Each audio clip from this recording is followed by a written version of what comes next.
Cordial saludo, mi nombre es Samuel David Retavizca González y a continuación presentaré la explicación de los puntos 12, 13 y 14 de la fase número 1 de la materia Visual Básica Avanzado. ¿Qué es una base de datos? Una base de datos se encarga no solo de almacenar datos, sino también de conectarlos entre sí en una unidad lógica.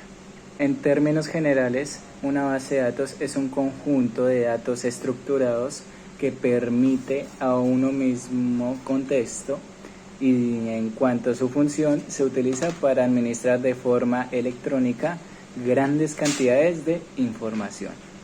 En este sentido, una biblioteca puede considerarse una base de datos compuesta, en su mayoría por documentos y textos impresos en papel e indexados para su consulta.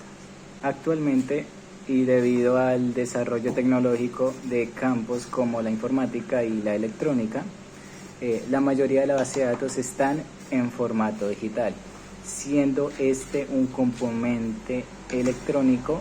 Por tanto, se ha desarrollado y se ofrece un amplio rango de soluciones al problema de almacenamiento de base de datos. ¿Qué es un campo? Una base de datos se divide en diferentes columnas, en las cuales se fracciona la información correspondiente a cada registro. Cada una de estas columnas se denomina campos de la base de datos. Si nos vamos al ejemplo evidenciado, un campo sería el ID del cliente, otro el nombre, otro el Gmail y otro la dirección. Estos campos serían comunes a todos los registros de esta base de datos. Existen diferentes tipos de campos en una base de datos. Por ejemplo, podría ser tipos numéricos, alfanuméricos, solamente en texto y fechas, etc. ¿Qué es un registro?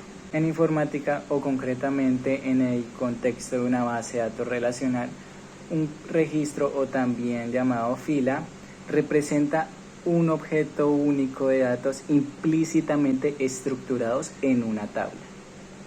Un registro es un conjunto de campos que contiene los datos que pertenecen a una misma entidad. ¿Qué es una tabla? Una tabla es una estructura que contiene un subconjunto de datos en una base de datos. La tabla a su vez tiene una estructura y serie de registros. Todos los registros tendrán los mismos campos, ni uno más ni uno menos. Todos van a ser exactamente iguales. Diferencias entre campos y registros. Los campos y los registros son dos componentes básicos en una base de datos. Es una colección organizada de información o datos. El término campo se refiere a columnas o categorías variables de datos. El término registro se refiere a las filas o agrupaciones horizontales de datos del campo. ¿Qué es un registro y sus ejemplos? Un registro es el espacio físico o virtual donde se deja constancia de un hecho o el acto de hacer exactamente lo mismo. En término registro también se utiliza como sinónimo de listado. Por ejemplo, el registro de mensaje de voz sin leer en un teléfono celular. Otro ejemplo sería un registro de mensajes sin leer en un correo electrónico. Y así sucesivamente, etc. Mi nombre es Samuel David Retavizca González. Gracias por su tiempo y atención prestada.